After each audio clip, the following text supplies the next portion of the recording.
ஜோதிடம் சகோதர சகோதரிகள் அனைவருக்கும் வணக்கம். கையில பணம் வருது, ஆனா அந்த பணம் தங்க மாட்டேங்குது. அதுக்கு என்ன பண்ணணும் அப்படின்னா, பணம் நல்லபடியா கையில தங்கணும். நம்முடைய செலவுகளுக்கு தானே நம்ம சம்பாதிக்கணும் இல்லையா? அது பாத்தீங்கன்னா வீண் விரயங்கள் ஆகாம நல்லபடியா நம்முடைய வீட்டில் தங்கி நல்ல நல்ல விஷயத்துக்கு செலவாகணுங்க. அதே மாதிரி என்ன பண்ணணும்னா, வெள்ளிக்கிழமை காலை சுக்கிரஹோரை, அதாவது சுக்கிரஹோரை எப்படின்னா 6 to 7. இதை எப்போ எப்போ கரெக்டா பார்க்கணும்னா, சூரிய உதயத்தை கரெக்டா கனெக்ட் பண்ணிக்கோங்க. இதுல முக்கியமான விஷயம் அதுதான். சூரிய உதயம் இப்ப சில டயத்துல பாத்தீங்கன்னா 5:55 வரும். இதெல்லாம் கோடை காலத்துல வரும். இது மழைக்காலம் பனிக்காலத்துல பாத்தீங்கன்னா 6:20 6:30 இது மாதிரி டைம்ல வரும். அந்த டயத்தை கரெக்டா ஃபாலோ பண்ணிக்கோங்க.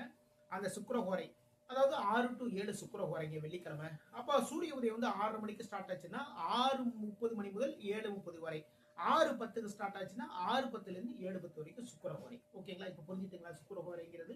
இந்த டயத்துல என்ன பண்ணணும்னா, நம்ம பணம் வைக்கிறோம் இல்லைங்களா, அந்த பொட்டியில மல்லி, அதாவது முத நாளே மல்லிப்பூ வாங்கி வச்சுக்கோங்க.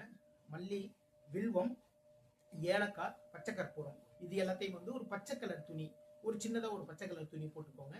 அந்த துணி மேல மல்லிப்பூ, ஏலக்காய், வில்வம், பச்சை கற்பூரம் இது எல்லாத்தையுமே வச்சிருங்க. இது மாதிரி வச்சுட்டீங்க அப்படின்னா, அடுத்த வெள்ளிக்கிழமை இன்னைக்கு இதை அப்படியே எடுத்து ஏதோ செடிகளுக்கு கிண்டு போட்டுடலாம். இது மாதிரி ஒவ்வொரு வெள்ளிக்கிழமையும் பண்ணிட்டே இருங்க. உங்களுடைய கைகளில் பணம் தங்கும். தேவையான செலவுகளுக்கு அந்த பணம் ரொம்ப அழகா செலவாகும். வீண் விரயங்கள் ஆகவே ஆகாது. மீண்டும் அடுத்த பதிவில் சந்திப்போம். நம்முடைய ஸ்ரீநிதி ஜோதிடம் சேனல் லைக் பண்ணுங்க.